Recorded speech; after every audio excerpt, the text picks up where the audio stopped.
Hi guys, and welcome to Sugarland Animal Hospital. Today we have another little surprise. This is Carly, the blue tongue. And Carly's very friendly, very nice little patient. And Carly was originally going to be abandoned, but her new client took her on as a new pet from another person who was going to release her into the wild. This is actually dangerous to release domestic pets back into the wild because they usually don't have any coping mechanisms. They're used to having a square meal delivered to them once a day or 3 times a day, and they just won't know how to survive in the wild. So Carly's a very domesticated blue tongue, and I imagine she would probably end up as someone's dinner if they left her out in the wild. Anyway, let's get back to what's wrong with Carly. Poor Carly's been brought in here today with a big swelling on the tail here. If you can look there closely. And this is actually quite a painful lump. She doesn't really like me poking it too much. And this has suddenly come on over the last few days. I can also notice there's a tiny bit going on this side here. Now we're going to go and test that under the microscope and put a little needle in there and find out what's in there. Now it's sometimes a little hard to weigh these guys, but we're going to try this technique where we put her on a tray on the scales, and she's around almost half a kilo. So what we've done is taken a little sample from the lump that was in Carly's tail. What I can tell already, the material that came out didn't look too pretty, but I think it's a little like pus. It's probably an abscess, but what we can look at is these cells and this material under the microscope. So if you have a quick look here, we can actually have a very close look at what's going on inside those lumps. On the microscope slide here, we can actually see there's lots of protein material, and I can also see a lot of inflammatory cells. It may not be so clear on the camera, but I can see them under the microscope.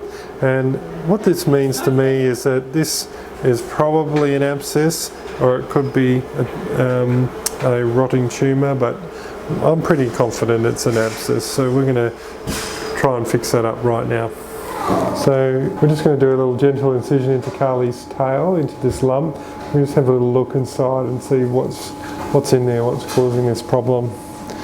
We've got it gently anaesthetized using anaesthetic gas and an anaesthetic drug. So just a little cut along here. So find a good place to cut. I find it's better to cut around the scales if you can.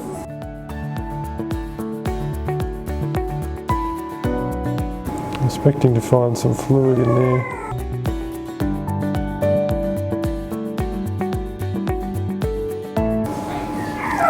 The scales just sort of go in a zigzag pattern, so we're sometimes a little tricky with our stitching, but mainly like to keep the scales intact. It makes it for a nicer wound when they heal.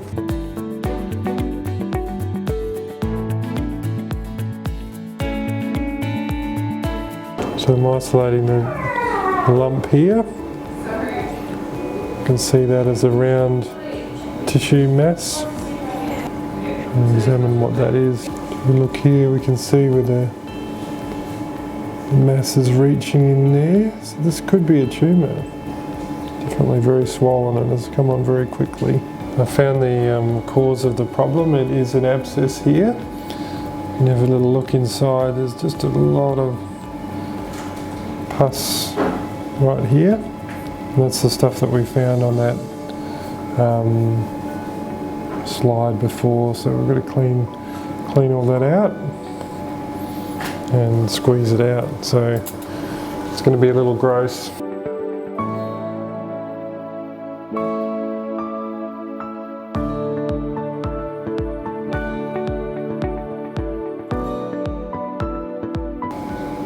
So it's quite normal for reptile abscesses to be really cheesy and chunky like this. It's quite normal. They have these really nasty bacteria.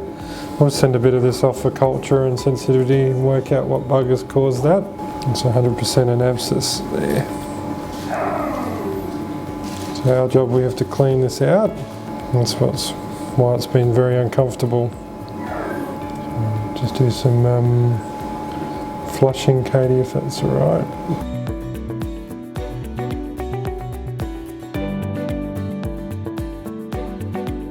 I'm not sure why this has happened with this guy.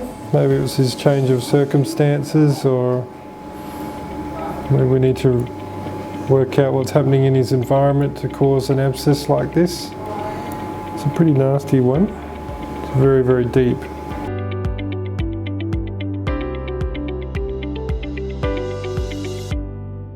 It's important that we get all the pus out to focus for infection.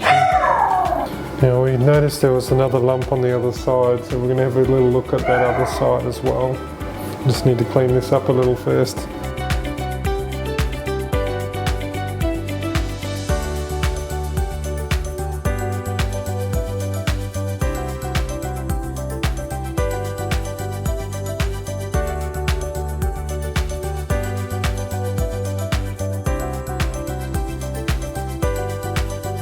So it looks like Carly had a little infection there at the tail base, just where sometimes there's these little glands or crypts, or sometimes where the hemipenes are hidden, there's a little pockets in the tail base, and this has been where the infection has started, in the tail base near where she goes to the toilet. So down in here is a little pocket full of rubbish that we had to dig out, and that's where the infection was brewing. So this is all empty now and feels normal, and Carly will start feeling better very quickly. We're going to start her on some antibiotics, do an injection today with some pain relief that she's already had, and send her home with some medications as well.